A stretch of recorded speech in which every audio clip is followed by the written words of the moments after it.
All right, today is February 14, 2019. This is the meeting of the Kubernetes Storage Special Interest Group. As a reminder, this meeting is recorded and published on YouTube. Today on the agenda, first up, we're going to go over the planning spreadsheet, and then there's a couple of PRs that need attention that need to be discussed. I don't know if Tim Allclair is on the line. Tim, you're there, I see you. Tim, maybe do you want to do your stuff first, and then we can unblock you, and then you can head out.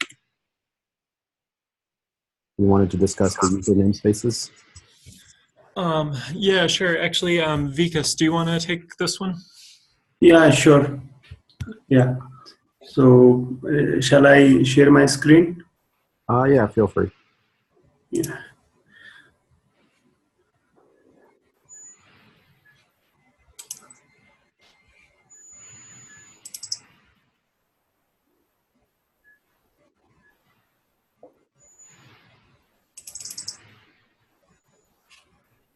Okay, so are you guys able to see my screen?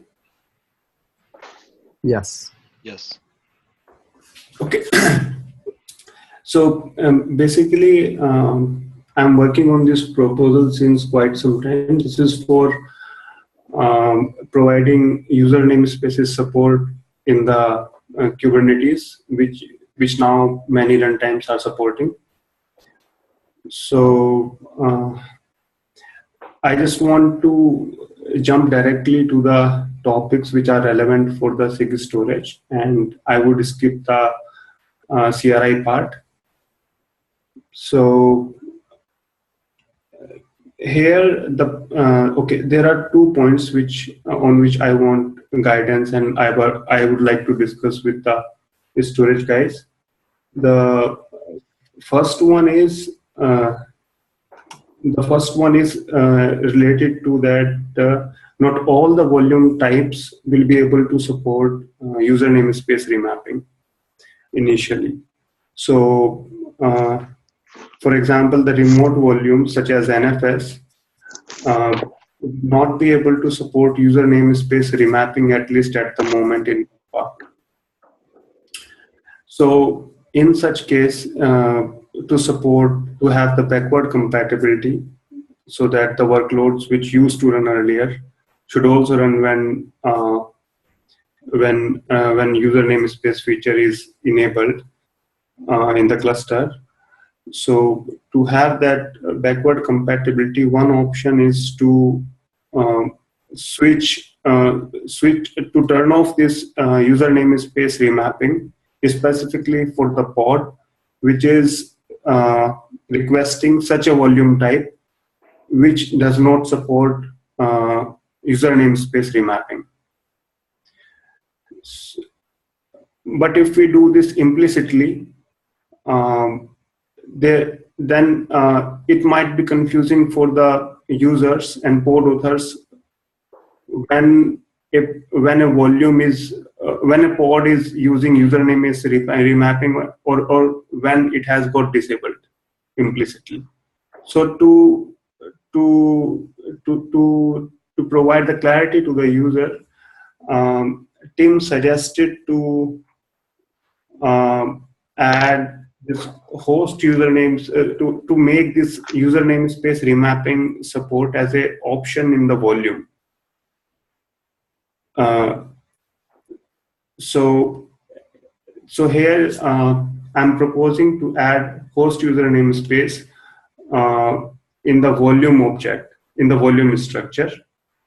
So that if the logic is trying to disable the user namespace remapping for the pod based on the volume type which doesn't support it, it can be it is visible to the user, and also user is able to suppose user will also be able to set user namespace to true or false, and if there is incompatible options are set, like at the pod spec, at the pod level, the configuration which has been asked for is not compatible to any of the volume type, then validation check could be failed at the API level itself. So first point is this, like, is this a good idea or not? Can I interrupt for a second? Can you clarify what the remapping that we're talking about on volumes is? Are we just talking about the FS group of the volume, or will you actually kind of shift the user ID of all the files in the volume? We will have to shift the user ID and GID also of all the files to have it accessible to the user ID in the container. If the pod has asked for remapped user namespace and it is not possible to move the UID or GID of the volumes which are being used by the pod, for example, in the NFS case, then containers will not be able to use those volumes. So it's not just FS group. Even in just to access the volume, if the user namespace remapping has been asked by the pod containers, we'll have to move the UID and GID of the volume. So it is not possible today for some of the volumes to have that. Also, like for example, not just remote volumes. In case of host path volumes, it will also make sense to not allow user namespace remapping for a pod containers, the one which is asking for a host path volume. So I think I'm still a little confused about the change of ownership of the files. Mm-hmm. So you're talking about if I say this container runs as user ID 3, 3 gets mapped to 103 with user namespaces. You want to change the ownership of all the files in the volume to be owned by user 103, is that right? Yes, right. Otherwise, it won't be able to access those files. So there's two issues I see there. One, the containers could all be running as different user IDs. And also, this isn't something that we do for without user namespaces. So I guess I don't really see how this is different from just, I'm running a pod that runs with user ID 3, and this volume is filled with files that are owned by root. It sort of feels like the use case that FS Groups is trying to solve. So I guess what I'm wondering is, would we just use FS Groups in this case and not worry about the other ownership pieces?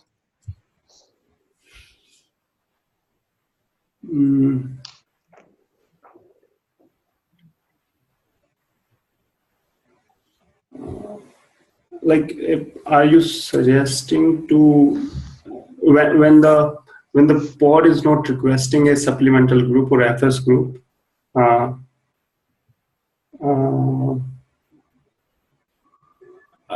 you suggesting that when the to add a FS group? I think what I'm suggesting is if no FS group is specified, then we wouldn't do any change of ownership of the volume. If an FS group is specified, then adjust the FS group to be, with the user namespace group ID mapping, and then perform the FS group changes based on that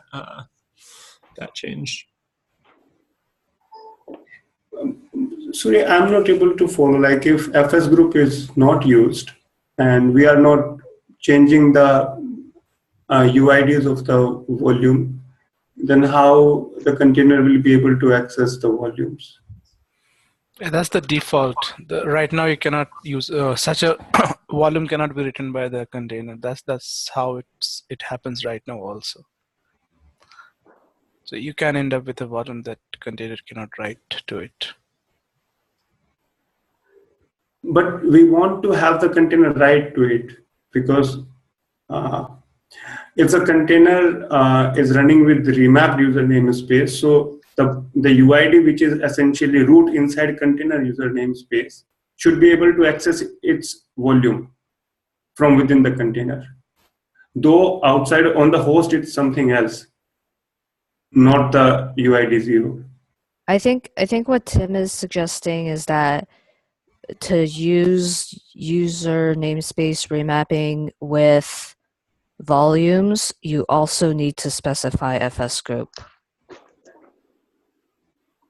And we wouldn't change the UID ownership, but we would change the group ownership of the files.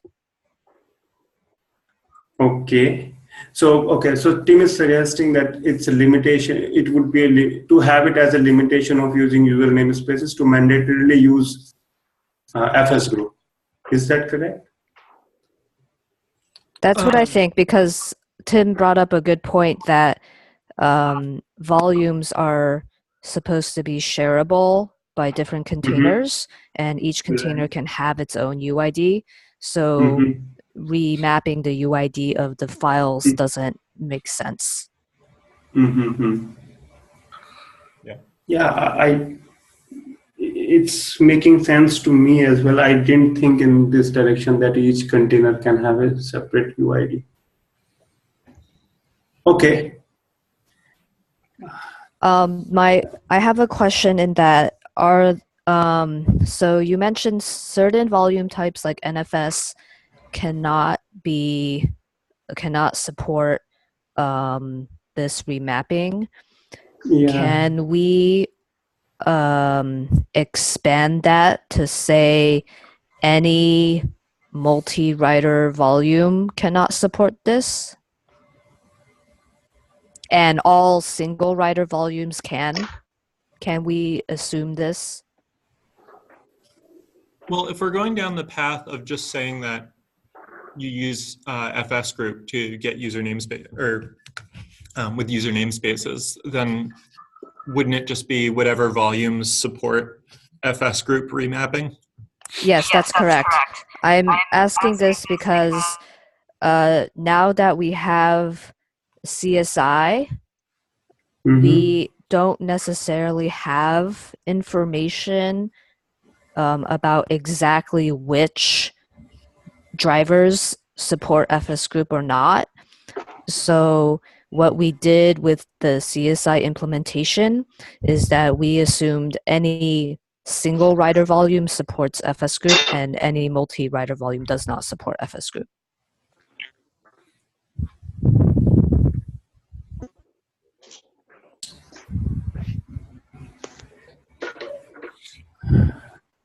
Right. So, okay, I'll think more on it and we'll get back.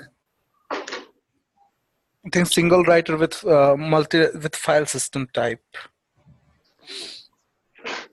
Yeah, so I guess for raw block devices, we don't even do anything with FS group. I think raw block, you still need to be root to access it. You just need to be whoever the owner of the device file is. The device file could be owned by anybody.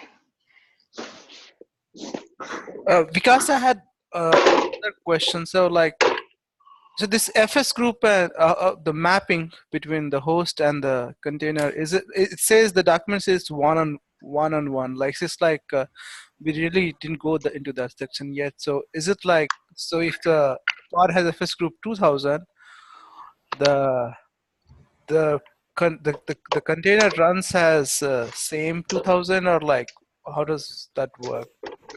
Yeah, how I was like in the current proposal to support the FS group, actually it was just opposite to what was being what has been suggested just now. So if FS group is present in a pod spec, then it was not being translated to a different host ID. Rather, it is being mapped to the same ID on the host, so that different containers using the same FS group can share the volume. Because if the ID, if the FS group ID is different on host, and it is a translated one, then it will not be possible to have that sharing between volume sharing between two different ports. Is the user namespace, is that a per container setting or is that per pod? Like first, we are at the starting. We are trying to have it at node level first. Sorry, I mean the option to have to be in the node user namespace versus the host user namespace. Sorry, can you please come again? I could not get you. So there's an option to use the user namespace remapping, right? On the yes, that's in the pod spec. Okay, so it's per pod, it's not per container. Yeah. Yes. Okay.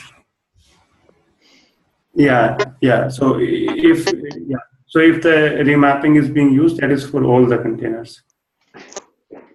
Okay. Thanks.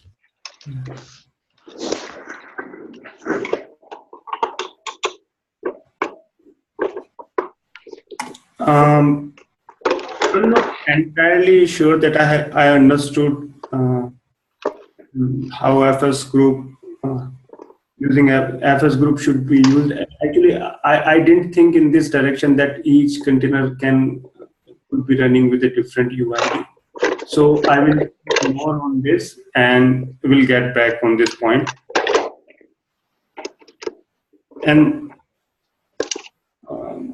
the next problem which I wanted to discuss was that was related to how I was proposing to reset the ownership, reset the UID and GID of the volumes. So currently, what I was trying to do was that in the kubelet, after mounting of the volumes is done, then I was proposing to do a recursive chown on all the volume directory of the pod. Whoever's banging around, can they mute their mic?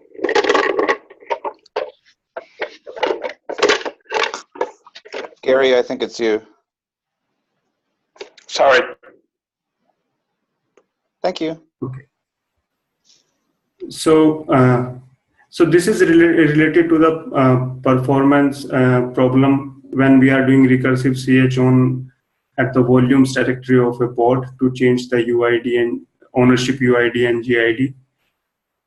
So I thought that even if we try to pass the remapped UID and GID to the volume plugins, just like FS group, even then it will have to do recursive chown, because when I looked at the code, I found that for FS group also recursive chown is being done in existing code. So to change the ownership of the volumes, I would appreciate if there are any suggestions how we can avoid the recursive chowning. There's a proposal that we wrote like to skip it, but it's not merged yet. And the similar concern about how it interacts with FS group. I'm just trying to link it here. So right now we do it and there's no way to skip it actually. So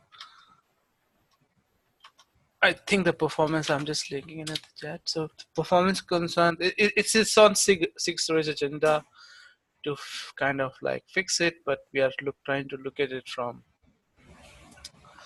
other angles. And one of the concerns that Michelle raised for this skipping the ownership was to how it interacts with user namespaces in particular. So I don't know. I like this proposal proposes that we record the FS group of the PVC. It will only work obviously for PVC and the current proposal that we have. But in general, if we have to support for all volume types, then it has to be more generic and should work for inline volumes as well. So, but I guess currently we'll have to live with this performance hit until we have a proper solution for or a fix for this. Thanks, Hemant, for that. Yeah, so these were the 2 points that I wanted to discuss. So on the first one, related to this host user namespace in volume, I think I'll rethink my approach based on the inputs. And as I said, I'm not sure I have totally understood. I will listen this recording and will come back on this. I had one more question. Sure. Is the remapping different on every node?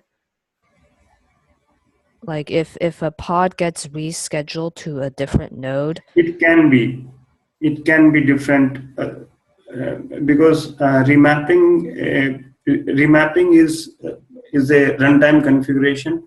So it should not be, but it can be different.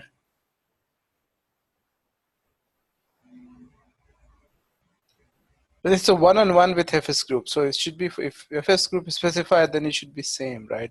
And FS group. Yes.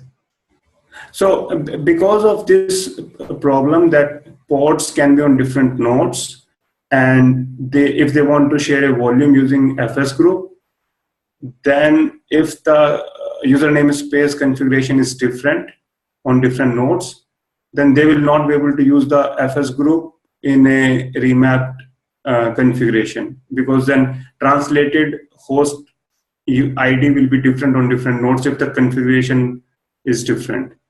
So to handle this, I was thinking to have a one-to-one mapping for FS group, like whatever FS group ID is there, that so for that ID inside container, same ID on host will be mapped, so that even if the configuration is different, volume sharing should work if the ports are on different nodes.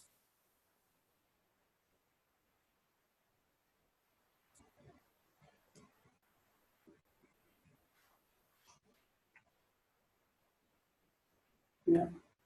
This feels to me like something that we should just address with documentation. As you know, the recommended best practice is to set up the same user mapping on every node, and here's some of the known problems that you'll run into if you don't follow that guidance. Okay. Yeah, fair enough. One other possibility might be to somehow come up with those mappings like in the volume, like schedule them somehow so they're allocated as part of the PV and then used. I don't know, kind of a half-baked thinking there.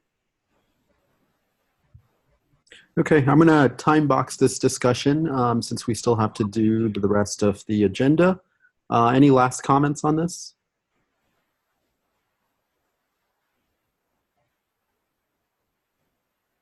Okay, from my side, I'll continue on this, and I'll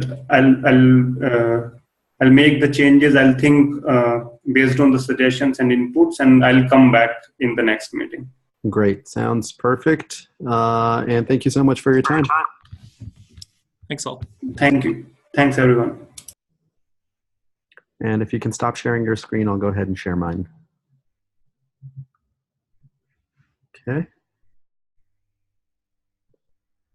So next on the agenda, we're going to go over the planning spreadsheet and get an update from folks on what they've been working on. First item is the migration engine for CSI, entry volume plugins to CSI. Deep, Cheng, or David, any of you have an update on this?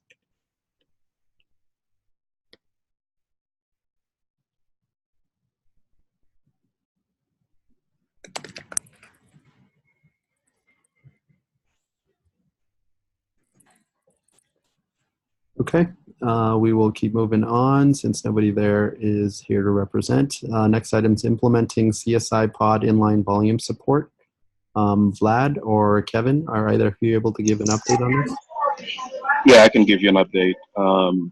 So a couple weeks ago, the KEP got merged, and so we're good with that. And now I've been working getting the new changes that were introduced in the KEP and replacing the old PR into a new PR so we can track excuse me, track the changes. So I should have a PR ready for review imminently between today and tomorrow. Awesome.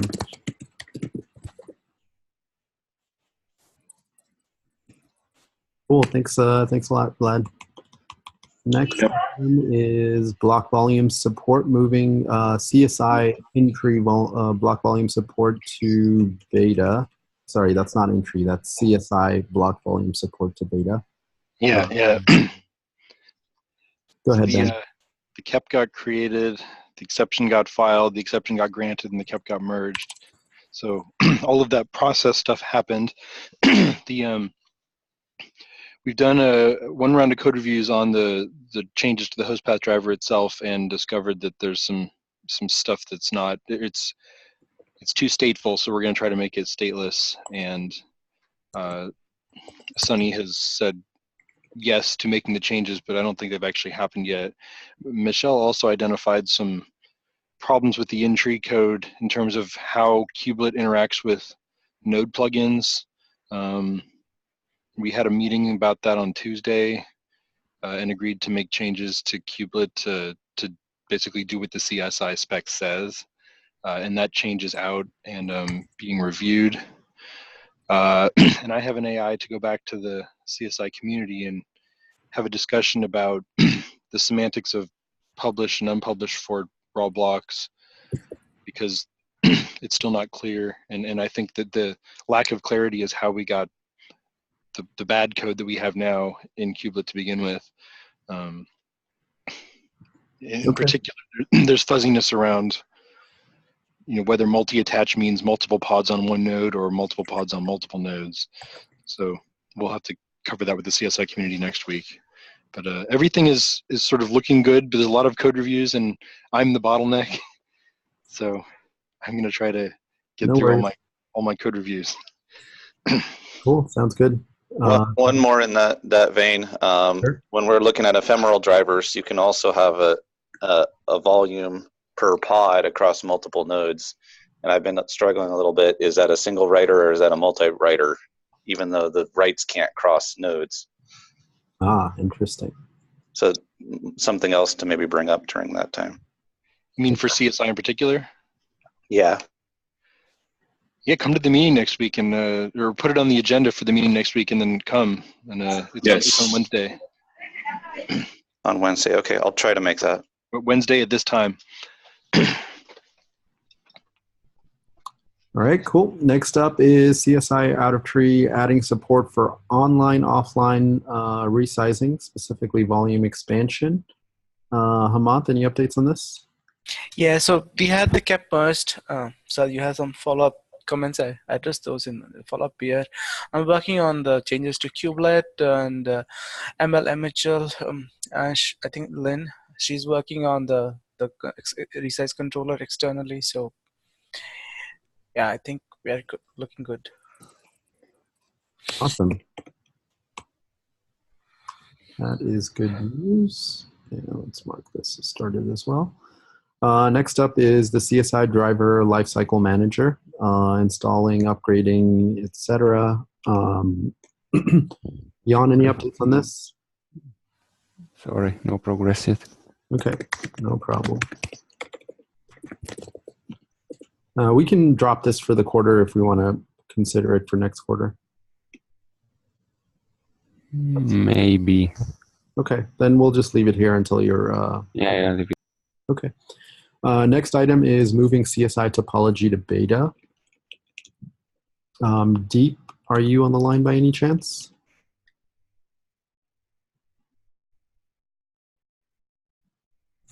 I can give an update. So I think we're kind of tracking all 3 of the CSI alpha features, kind of all in the same bucket.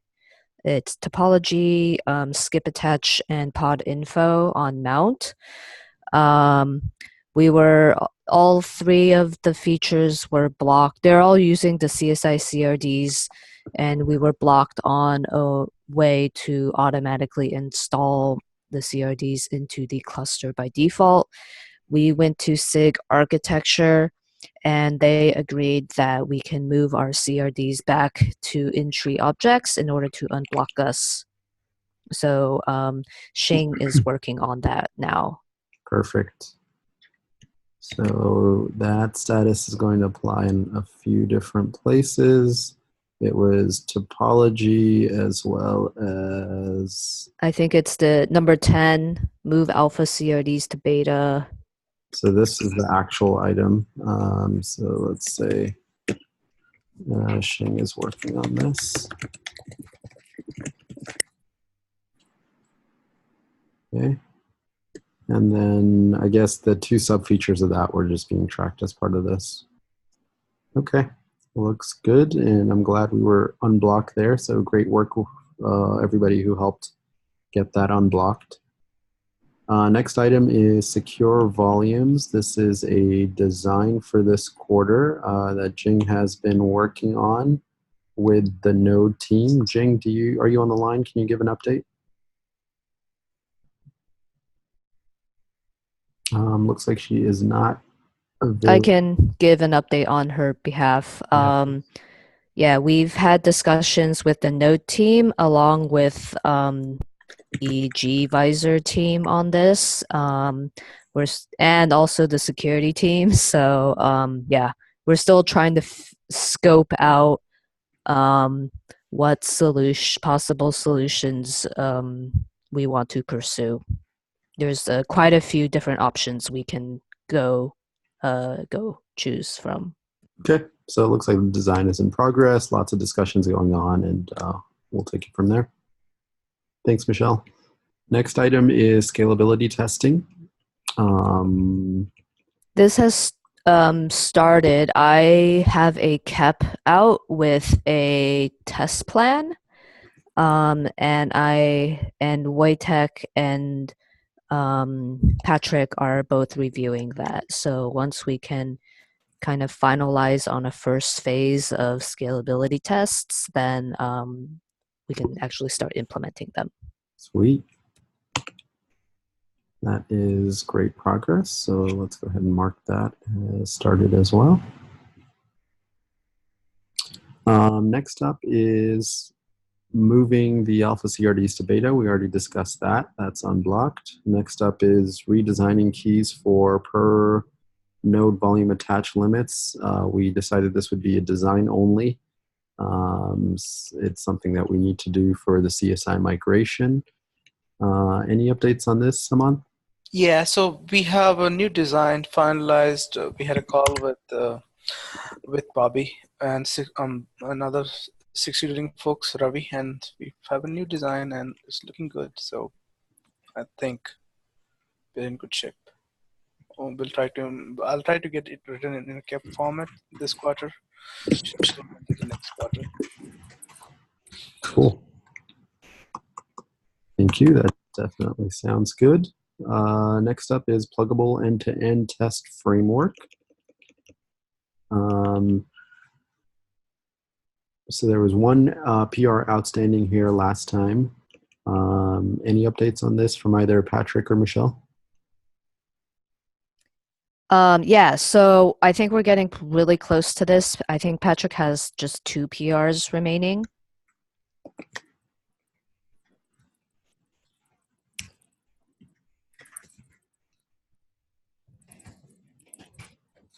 Okay.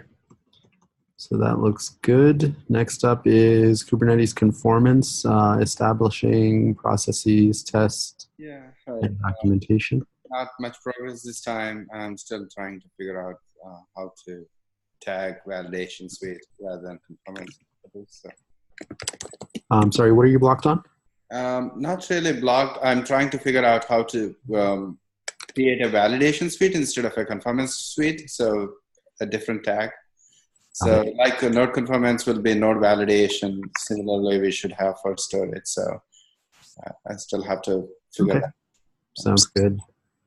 I think adding a tag is not that difficult. It's just, it can be anything, right? It just has to be consistent across all validation suites. That's all I'm trying. Yeah. Okay. Next up is local PV to GA.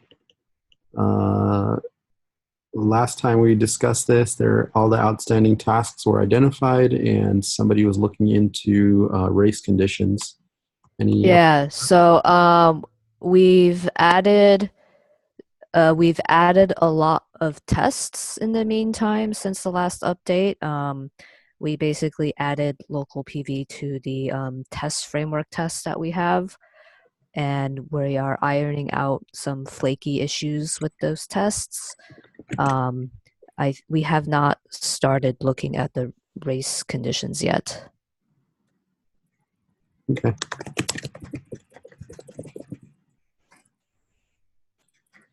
Does this look like it's on track for this quarter? Yeah, I think so. Okay, cool. Next up, we're going to skip that since it's already complete. Then we have non-recursive volume ownership. This was something that was brought up in the design discussion earlier. The recursive choning of all the files in a volume can be very slow and cause performance issues. Hemant and Matt have been looking into solutions. Hemant, do you want to give an update on this? Yeah, so we had a KEP, but the KEP did not merge, and Michelle had some concern about like how it plays out with the user namespaces and in general UID.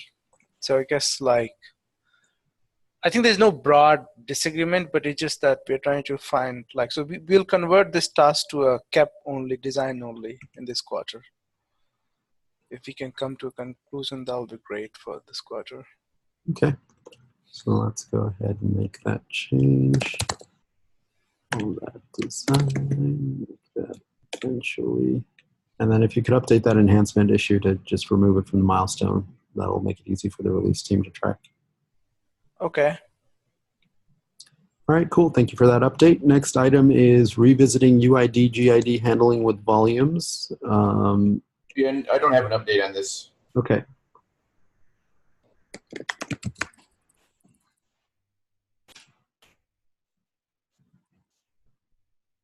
Next item is volume health, coming up with a design. Nick Wren had started a draft design last time we checked. Any updates on this? Maybe Shing? So I'm still reviewing his doc. I need to sync up with him when he's back. I think he's probably on vacation. Okay.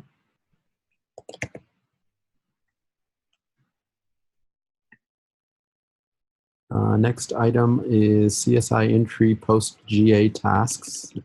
These tasks include moving callers to V1, refactoring cleanup, read-only. Last we checked, we were looking for owners here. I don't believe that's changed. Is that accurate, Michelle? Correct. I think we still don't have owners for these. Okay. Next item is automating the sidecar release and end-to-end test process. So there was a lot of good progress going on here last time. Any updates on that, Michelle? I think Patrick added new make files to the release tools repo, and I think all the sidecars are using it now. Next, he's looking into ways to have common E2E testing in all the sidecars.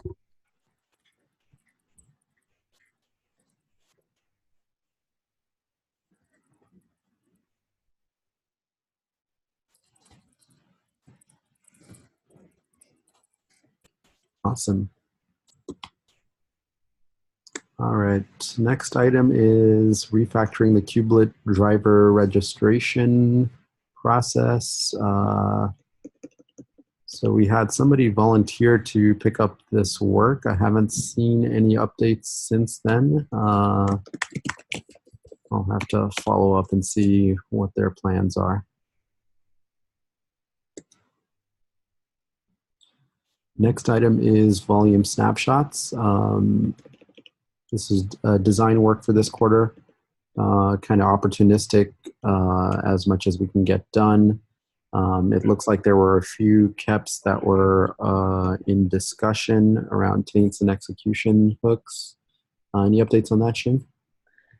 Yeah, it's actually just one KEP for taint and one for execution hook. So okay. 2 KEPs still being reviewed. Okay. I think it's going to take some time to reach any consensus on this. Okay.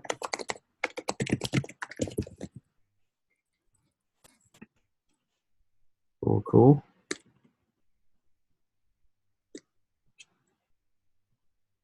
Next item is the CSI library, move the mount library, which is used by core Kubernetes code into an external common repo so that the core Kubernetes code can use it, but also CSI drivers can use it instead of writing their own mount library every time. So important work. Travis has been working on this. Last time the status was... Sorry, what was that? I was going to say I'm here awesome. This time. I did finally get some really in-depth reviews last week, both from Michelle and Andrew Seidman from SIG Cloud Provider. And based on that, we made some changes to the interface to kind of make it be a lot more clean than what I was trying to do. So I'm reworking on that right now. I hope to have something new up in a day or two, but I think my main concern about this is basically the size of it, because it does end up touching 100+ files. Some of those are minor changes, one little thing in each file, but I think it'll be really hard to get the reviews and the sign off. So if this new version doesn't work, we might need to take approach in figuring out how to do it in smaller chunks. I'm hoping this will just go, but that's my primary concern. Okay. If you are concerned about that and we are approaching the end of the milestone, we could punt this to next quarter and then basically have the PR ready to go and get it merged early next quarter so it has some time to bake before the release. But that's an option. We'll leave it up to you then. And I know we don't want to do that just because I think we've punted it twice now. So, but mostly that's been my lack of getting it finished. No worries. I mean, the most important thing here is stability. We don't want to get things in just for the sake of getting them in. Let's make sure we do it thoughtfully and carefully. And this is core code that everything uses. So we will be careful. Okay, understood. Right. Cool. Thank you very much. It also does block the tree work we're doing with cloud providers because the mount code is imported and we can't stage the cloud providers without moving that out. But yeah, I agree. We shouldn't rush this because it's pretty important. But if we can get it done for this quarter, that would be great. Agreed. Cool. Thank you both for the update. Yep. Next item is provisioning capacity reporting for generic topology. This was a design for this quarter. There were a number of people that expressed interest in helping with this. Michelle was going to add them to her brainstorming doc. No one had taken ownership. Any change on that?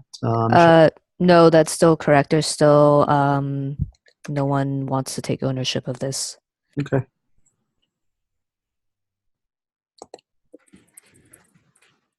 We'll leave that as is until someone picks it up. Next thing was the refactor of the subpath expansion design. The last status here was the PRs are being reviewed and very close to merge. Either Kev Taylor or Michelle updates? Yeah. So I've reviewed and LGTM the PR. Right now, it's just waiting for an API reviewer. Okay. Looks like good progress. Post GA in-tree topology. This also does not have an owner at the moment. Okay. Next item is moving NFS driver to a separate repo. So a number of people started a thread on SIG Storage, on the SIG Storage mailing list, expressing interest in this. And I think we ended up with 4 owners here. Mathusin, and I think it's pronounced Lue, and Pratik. And I think Pratik sent out a PR against the new repo. That is coming under review. This was a question for. Sorry, is there a comment? Okay. So current status is PR is out under review. So yeah, I think Pratik has a PR out for NFS and iSCSI, and Mathusin has a PR out for Fibre Channel. Okay. And I think we're actually looking for someone familiar with Fibre Channel to review that PR, because I think actually the Fibre Channel PR is brand new. There wasn't a previous one.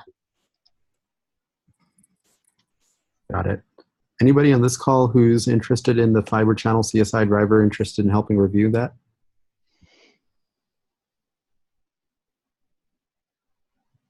So our plan is we're just going to push the code anyways.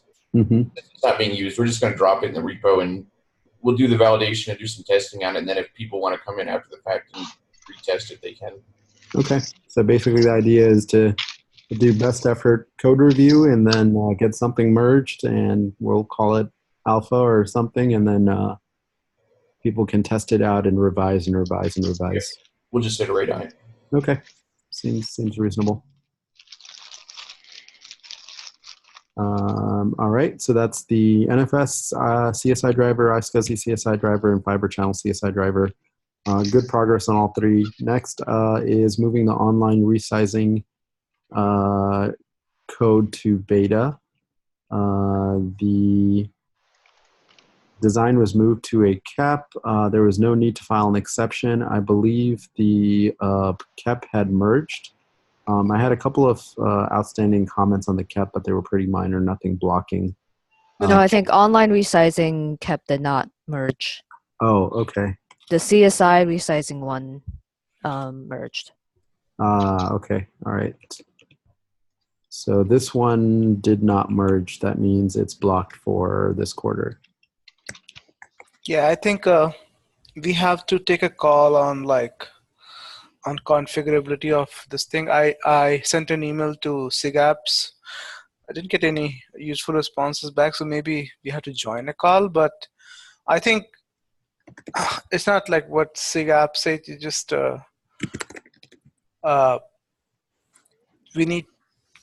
we probably I'm not sure if going to SIG Apps will help right now, but at the same time I'm willing to do that if that's what will help us unblock it. But we need to decide if we need to make it configurable or not. So I'm having some conversation. We'll probably have a follow-up call in SIG Storage among SIG Storage members itself, and then we can go from there.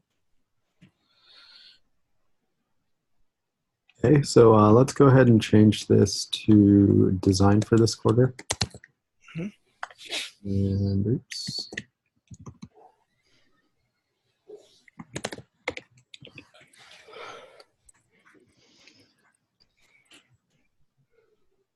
All right, next item is audit the CSI PVC code for issues related to this issue number.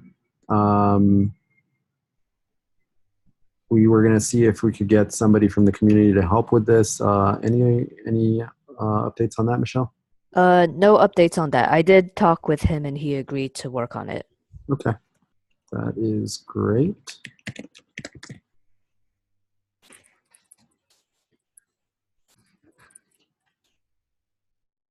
And then finally, volume expansion for stateful sets.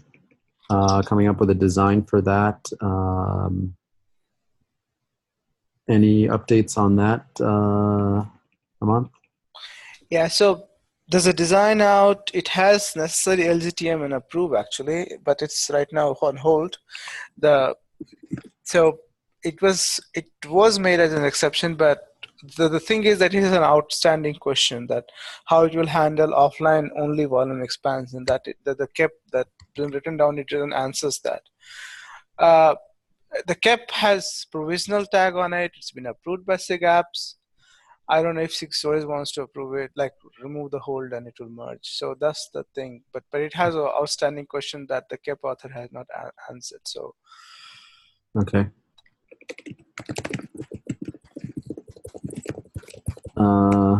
Okay. Considering how far along we are in this milestone, maybe it's worth moving this to design as well for this quarter. Mm-hmm. Okay. So let's call it design and. So I'll leave a comment that we should handle the offline before it could merge and maybe cancel my LGTM for now. Okay, that seems reasonable. All right, thank you everyone for the updates. We've got a couple of minutes left in this meeting, and I want to take that time to bring attention to these PRs that folks have added. One is about image drivers. This is in the Kubernetes CSI repo. K-Fox, do you want to talk about this? Sure. So I've been working on being able to use a Docker container as a image source. So it's purely for storing data and then loading it into a pod as a volume. So it lets you decouple the architecture of the machine from the data that you're shipping around. This is a kind of driver that doesn't really have a vendor associated with it. And so where these drivers should be housed is kind of an open question.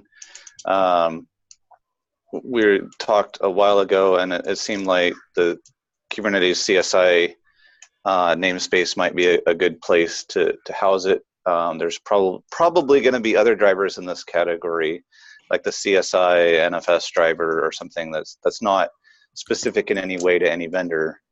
So I'm just looking for a place to contribute this driver to. It's been stalled getting a repository for many months now. Trying to figure out how to make progress on getting it contributed so we can start building up some steam with getting contributors contributing to it. Yeah, that sounds awesome. I'm really glad you actually are working on this. I wanted an example of a good local criminal volume, and this will be a great example. In terms of where it should live, we are deprecating this drivers directory because it became a mess of like 4 or 5 drivers. Instead, what we're doing is creating a separate repo for each driver, so it's easy to kind of tag releases for that driver and make it very easy to keep track of the code for that driver. So yeah, there's a CSI host path driver now. If that could be just forked to an image driver, and then I can contribute it there, that would be great. Well, what I would recommend is just creating a new repo called CSI driver Docker image or something like that, whatever you want to call it. And we'll get a new repo created for it, and you can just have that as a standalone repo for this driver. Okay. How do I put in a request for that? So there is an Kubernetes, I think, org, org or /org. And you go there and you, I think it's this one, you open up an issue here. Before you do that, start a thread on SIG Storage and CC me and Brad and say, hey, I'd like to propose this repo. What do you guys think? We'll go ahead and +1 and thumbs up that. Okay. Link to that in this issue that you open as like, hey, I've gotten approval to have this repo opened. And then you can look in this for older examples of existing repos that we've opened and just open up the issue, and then the Kubernetes org folks will help you get that opened. Okay, sounds great. All right, cool. Thank you, Kevin. Yeah, thank you. Andrew mentioned in the chat that he's happy to pick up the CSI entry post-VA task. That is awesome. So next steps there would be just to sync up with Michelle, and she will be able to kind of guide you about what needs to be done where. And I'll go ahead and put down Andrew's name here. All right, and then let's move on to the next item, which is undocumented EBS volume ID format. Who wants to talk about this? Yeah. So here's Chen. Hey, Chen. Yeah, hey. So if you can take a look at the issue, I'm not sure if you guys still have enough time on going through. So basically, it's coming out of CSI migration of the AWS EBS entry plugin. The issue is it actually supports two forms of volume ID format, and one of them is kind of problematic, kind of buggy to me. I want you guys to add some comments, opinions on that, and see how we could proceed on whether we should carry on with this format or we should just abandon this with some migration path, or how we're going to deal with it. Okay. So two formats, question. This is issues, questions about how to proceed